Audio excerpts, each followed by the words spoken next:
Le silence pèse lourdement, n'est-ce pas? Ce silence qui se glisse lentement dans nos vies, qui prend racine sans qu'on ne s'en aperçoive, et qui devient pourtant l'un des poids les plus lourds à porter. Un silence qui n'est pas le calme apaisant que l'on recherche parfois, mais celui qui, dans ses recoins, cache des émotions refoulées, des ressentiments, et parfois même de la haine. Bienvenue sur Aletheia, une chaîne dédiée à l'exploration de la profondeur de l'esprit humain. Aujourd'hui, nous allons plonger dans ce silence si particulier, celui de la haine. Cette haine qui ne crie pas, qui ne se manifeste pas par des éclats de voix, mais qui se cache dans chaque pensée non dite, dans chaque mot non prononcé. Mais pourquoi? Pourquoi ce silence est-il si puissant? Pourquoi, lorsqu'il est empli de négativité, devient-il un poison lent qui dévore nos âmes sans que nous en ayons conscience? Dans cette vidéo, nous explorerons les mécanismes psychologiques derrière ce silence, cette forme de haine silencieuse qui se dissimule en nous. Comment la reconnaître? Comment la comprendre? Et surtout, comment s'en libérer pour retrouver la paix intérieure? Le silence pèse lourdement, n'est-ce pas? C'est un silence qui s'installe lentement, imperceptible au départ, mais qui devient un fardeau de plus en plus insupportable. Ce silence est souvent l'expression de sentiments refoulés, d'une douleur qui cherche à se taire pour ne pas affronter la réalité. Et pourtant, dans ce silence, une force terrible peut naître. Soyez prêts à réfléchir profondément et à vous poser des questions qui, peut-être, changeront la manière dont vous percevez ce silence dans votre propre vie. Le silence comme refuge, la haine cachée. Le silence n'est pas vide, il est plein de réponses. Le silence, un mot si simple, mais qui porte en lui une profonde complexité. À première vue, il semble être l'absence de bruit, un moment de paix. Pourtant, lorsqu'on s'y attarde, on réalise qu'il est tout sauf vide. Il est souvent l'endroit où naissent nos plus grandes batailles intérieures. Un refuge, certes, mais un refuge empli de tensions non résolues, d'émotions non exprimées. Ce silence n'est pas celui de la tranquillité, mais celui du non-dit, du refoulement. Lorsqu'on parle du silence comme d'un refuge, on fait souvent référence à cette zone de confort où l'on se cache, où l'on se réfugie pour éviter de faire face à ce qui nous effraie. Il devient une forme de protection, une protection fragile, mais néanmoins efficace. Paradoxalement, c'est souvent dans ces moments-là, dans ces silences imposés, que la haine prend racine. Une haine qui n'est pas bruyante, qui ne fait pas de vagues, mais qui s'infiltre lentement dans les recoins de notre esprit. En silence, les ressentiments grandissent, les émotions refoulées prennent forme, et elles finissent par nous consumer sans même que nous ne nous en rendions compte. Avez-vous déjà pensé à ce moment où vous avez choisi le silence plutôt que de dire ce que vous ressentiez? Ces moments où, malgré la colère ou la frustration qui bouillonnent en vous, vous avez décidé de ne rien dire, de ne rien exprimer. Ce silence était-il une protection ou simplement une manière de vous cacher de vous-même? Était-ce un choix pour préserver l'autre ou un masque pour camoufler vos propres faiblesses, vos propres craintes? Pensez à la dernière fois où vous avez décidé de vous taire face à une situation injuste ou face à des paroles qui vous ont blessé. Ce silence, ce choix d'immobilité, a-t-il apaisé la situation ou, au contraire, a-t-il simplement amplifié l'agitation intérieure que vous tentiez d'éviter? Quand nous nous taisons, pensons-nous réellement que la situation s'améliorera d'elle-même? Ou est-ce, en fait, une manière de fuir l'inconfort de l'affrontement, de ne pas avoir à confronter la douleur ou l'injustice qui nous envahit? En évitant de parler, nous croyons protéger l'autre, mais qu'en est-il de nous-mêmes? Est-ce vraiment une protection? Ou bien ce silence ne fait-il que masquer les émotions qui grandissent en nous, la douleur qui s'installe discrètement et la colère qui se transforme en haine silencieuse? Le silence, dans ce cas, devient une prison personnelle. Nous croyons que nous nous en protégeons, mais en réalité, c'est nous-mêmes que nous emprisonnons. C'est un piège subtil. Le silence nous permet de nous cacher, mais il nous prive aussi de la possibilité de nous libérer. Il n'est pas un refuge, mais une illusion de refuge. Un masque que l'on porte pour éviter de voir la vérité en face. La vérité qui est souvent cette souffrance interne que l'on refuse d'admettre, cette émotion violente que l'on préfère taire. En fuyant l'expression de nos émotions, nous donnons naissance à des sentiments non résolus qui, dans le silence, deviennent de plus en plus forts. Ce n'est pas tant la parole qui libère, mais l'acte de confronter ce que l'on ressent. Le silence n'offre pas cette possibilité. Il fige les choses, les rend immobiles comme une stagnation émotionnelle. Dans ce silence, les pensées que nous n'osons pas dire se transforment en monstres qui vivent en nous, nous rongeant doucement. Nous devons nous poser cette question difficile. Qu'est-ce qui se cache dans notre silence? Quelle douleur, quelle colère, quelle haine avons-nous refoulée? Et pourquoi avons-nous peur de l'exprimer? Est-ce que ce silence nous protège vraiment? Ou est-ce qu'il nous empêche, en réalité, d'avancer? Ce silence, si souvent choisi comme refuge, devient en réalité une forme de violence silencieuse que nous nous infligeons à nous-mêmes. Une violence douce mais persistante qui nous fait oublier l'importance de l'expression, de la libération des émotions. Il est temps de remettre en question ce silence, de regarder au fond de lui pour voir ce qu'il dissimule et ce qu'il nous empêche de devenir. Les racines psychologiques de la haine silencieuse. L'homme qui n'exprime pas sa haine la garde pour lui, et celle-ci le dévore en silence. Lorsque l'on parle de la haine silencieuse, il ne s'agit pas seulement de celle que l'on cache des autres. Non, il s'agit aussi de cette haine que l'on refuse d'admettre à soi-même. C'est une haine intérieure, tapie dans l'ombre, prête à se nourrir de chaque sentiment refoulé, de chaque injustice subie et non exprimée. La psychologie humaine, aussi fascinante que complexe, nous enseigne que les émotions ne disparaissent pas simplement parce qu'elles ne sont pas exprimées. Elles restent là, en nous, comme des graines plantées dans un sol fertile, attendant seulement l'occasion de grandir. Mais pourquoi tant d'entre nous laissent-ils cette haine grandir sans la confronter? Pourquoi choisissons-nous, par peur ou par éducation, de la réprimer plutôt que de l'affronter de front? Les racines psychologiques de cette haine silencieuse se trouvent dans des mécanismes profonds de défense et de survie. La peur, tout d'abord, est une des raisons principales de ce silence.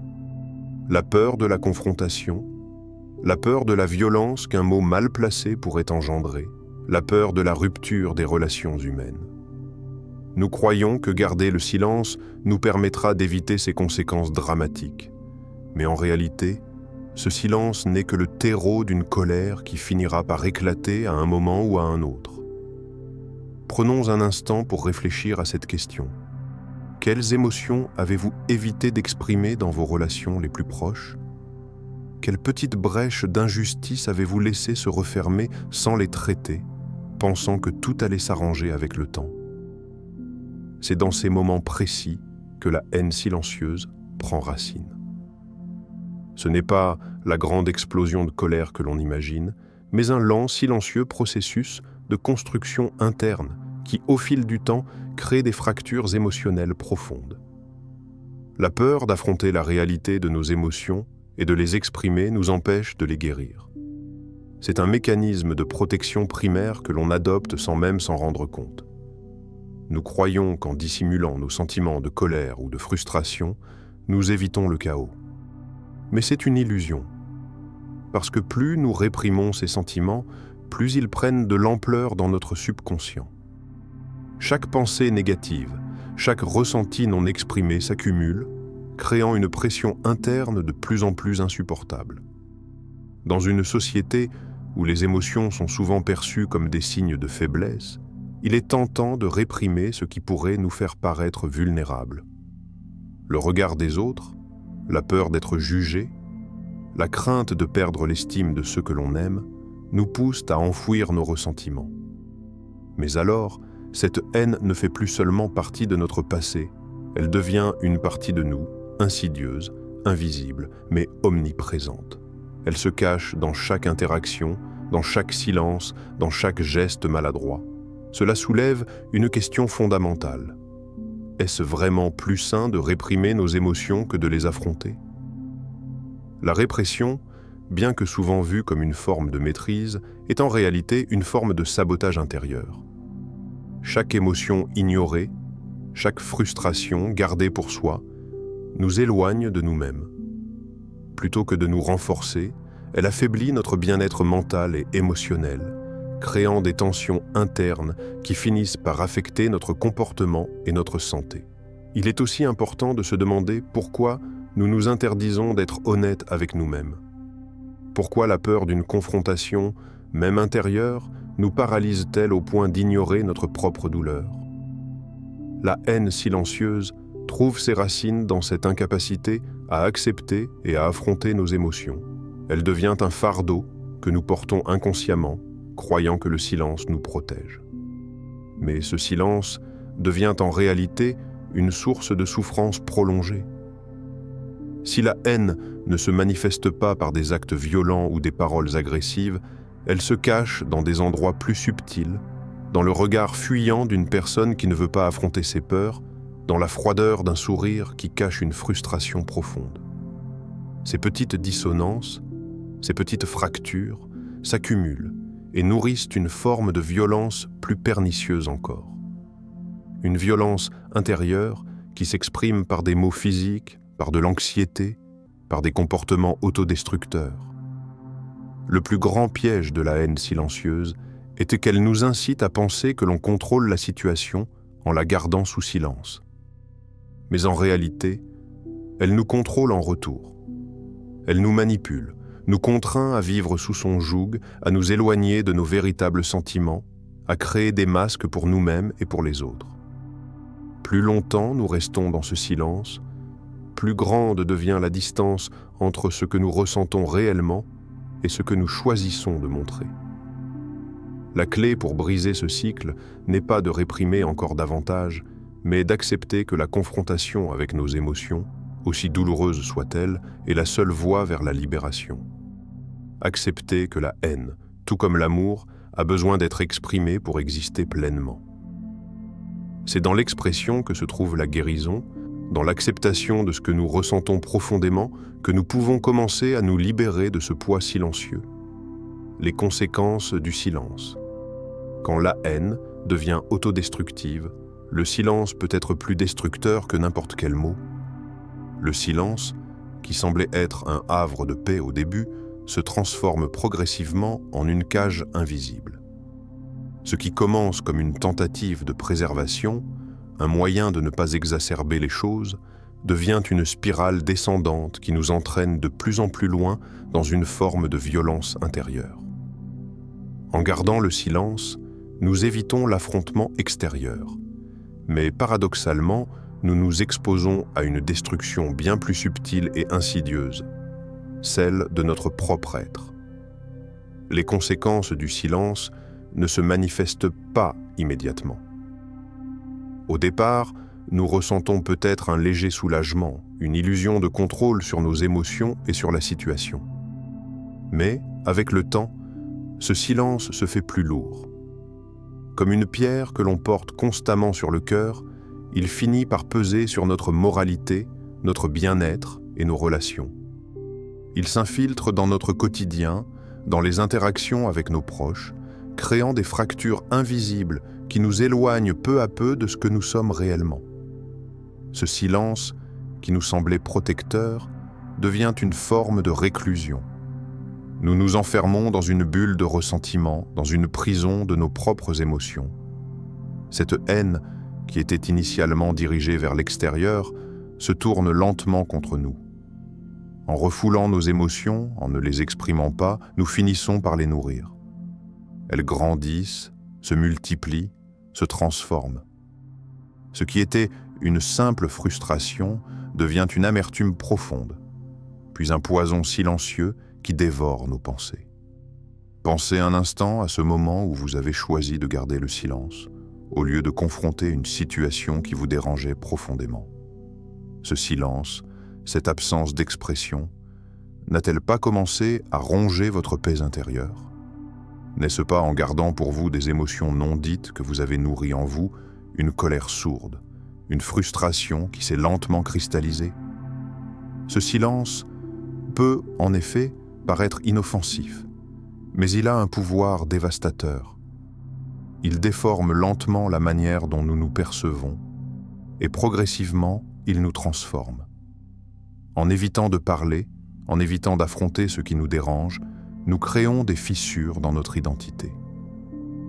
La personne que nous étions avant ces silences devient étrangère à nous-mêmes, et c'est cette personne étrangère que nous devenons. La peur de l'affrontement, la peur de décevoir, de perdre, devient plus forte que le besoin de vérité. Et ainsi, nous nous enfermons dans cette cage sans barreaux, ce silence qui nous isole du monde extérieur, mais aussi de notre propre vérité. Une autre dimension de cette autodestruction silencieuse réside dans les pensées négatives que nous entretenons à l'intérieur de nous. Parce que le silence ne signifie pas l'absence de pensée, bien au contraire. Les pensées non exprimées trouvent souvent leur voie dans les méandres de notre esprit, se transformant en jugements sévères, en reproches incessants et en croyances limitantes. Lorsque nous ne disons pas ce que nous ressentons, nous laissons ces pensées se développer dans notre esprit comme une mauvaise herbe, sans rien pour les limiter, les empêcher ou les guérir. Ces pensées négatives finissent par créer une dynamique intérieure qui nous empêche d'avancer, qui nous emprisonne dans un cercle vicieux de haine de soi. À un moment donné, ce silence que nous croyions maîtriser commence à prendre le dessus. Ce n'est plus nous qui contrôlons le silence, mais lui qui nous contrôle. Le poids des non-dits devient trop lourd à porter. Les relations en souffrent, l'estime de soi se fragmente, et nous nous retrouvons perdus dans un tourbillon de pensées destructrices. Nous nous fermons, nous nous retirons des autres, pensant que cela nous protège. Mais au final, cette fermeture est la source même de notre souffrance. Le silence autodestructeur peut aussi se manifester dans des comportements plus subtils, l'évitement, l'isolement, la passivité. Nous devenons spectateurs de notre propre vie, nous perdons le contact avec nos désirs, nos aspirations et nos besoins. Nous nous effaçons devant les autres, laissant les situations s'accumuler sans jamais prendre position. Ce retrait dans le silence devient un moyen de fuir, mais ce n'est qu'une illusion de sécurité. La véritable sécurité ne vient pas de l'évitement, mais de la confrontation, de l'expression, de l'engagement avec nos émotions. Alors, il est essentiel de se poser cette question cruciale. À quel moment avez-vous senti que ce silence devenait trop lourd à porter? Étiez-vous conscient des effets que ce silence avait sur vous, sur votre humeur, sur vos relations? La vérité, c'est que plus nous nous enfermons dans le silence, plus nous alimentons cette destruction silencieuse. Il est temps de briser ce cycle et de comprendre que le véritable pouvoir réside dans l'expression, dans le courage d'affronter ce qui nous fait mal, plutôt que de fuir ce qui pourrait pourtant nous libérer. Libération du silence, l'expression de la vérité, comme guérison, exprimer ce que l'on ressent est une forme de guérison. Il est fascinant de penser que le silence, bien qu'il soit souvent perçu comme une simple absence de bruit, peut en réalité être une forme de souffrance silencieuse.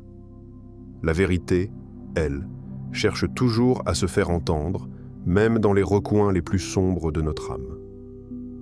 Ce silence qui nous protège dans l'instant présent devient, avec le temps, une chape de plomb qui pèse sur nous. Mais voici le paradoxe. Ce même silence qui nous semblait être un refuge peut devenir le lieu d'une grande libération. Rompre le silence, c'est affirmer sa vérité intérieure, même si elle nous effraie, même si elle nous rend vulnérables. Briser le silence n'est pas nécessairement une explosion violente de colère, ni une réaction émotionnelle dévastatrice. Non, briser le silence, c'est un acte simple, mais profondément puissant, l'affirmation de soi. C'est reconnaître ses émotions sans honte, c'est dire je suis là, et voici ce que je ressens. Lorsque l'on parle enfin, c'est comme si un poids énorme était levé de nos épaules. La guérison commence au moment où nous cessons de fuir ce qui nous fait mal et où nous décidons d'y faire face, de l'exprimer. Mais ce premier pas, ce saut dans l'inconnu, est sans doute le plus difficile. Pourquoi ? Parce que la peur de la vérité est souvent plus grande que la douleur elle-même. La peur d'affronter ce que nous ressentons véritablement, la peur de mettre des mots sur une souffrance, peut être paralysante. Pourquoi ai-je peur de cette vérité qui sommeille en moi ? C'est une question simple, mais elle ouvre une porte vers une profonde introspection. Ce qui se cache derrière ce silence n'est-il pas un combat intérieur que nous menons avec nous-mêmes ? Le silence est parfois plus un bouclier que nous utilisons pour éviter une confrontation. Mais cette protection n'est qu'une illusion, car en refusant d'affronter nos émotions, nous les renforçons et nous finissons par les laisser contrôler notre vie. Pensez un instant à ce que vous ressentez lorsque vous gardez pour vous des émotions qui, par leur nature, demandent à être partagées. Cela peut être de la colère, de la tristesse ou même de l'amour. Ces émotions ne sont pas des ennemis, mais des signaux de notre être intérieur qui cherchent à être entendus. Qu'est-ce qui m'empêche de libérer ces émotions ? La réponse, bien souvent, réside dans notre propre crainte. La crainte de la réaction des autres, la crainte de paraître faible, la crainte du jugement. Mais ne laissons pas ces peurs dicter notre vie, car c'est dans l'expression de nos sentiments que nous trouvons véritablement la paix. Imaginez un instant cette sensation de relâchement, de soulagement, lorsque vous partagez enfin ce que vous ressentez. C'est comme si un nuage sombre se dissipait lentement dans le ciel. Lorsque nous exprimons nos émotions, que ce soit par des mots, des actions ou même par l'art, nous faisons un pas vers la guérison. Nous cessons de porter cette charge invisible qui nous entrave. Nous nous permettons de respirer à nouveau, de redevenir entiers. Mais cette libération passe nécessairement par le courage de se regarder soi-même dans les yeux et de reconnaître « je suis humain » et ce que je ressens fait partie de moi. Cela ne signifie pas que l'expression de la vérité est toujours facile. Parfois, cela implique de briser des liens, de défier des attentes, de faire face à des situations inconfortables. Mais la vérité, quand elle est dite avec sincérité, a un pouvoir guérisseur immense. Elle permet de sortir de l'ombre et de se réconcilier avec soi-même. Quand nous nous autorisons à être vulnérables, nous nous donnons la possibilité de nous libérer des chaînes invisibles que nous avons construites autour de nos émotions. Il existe une forme de beauté brutale dans l'expression authentique.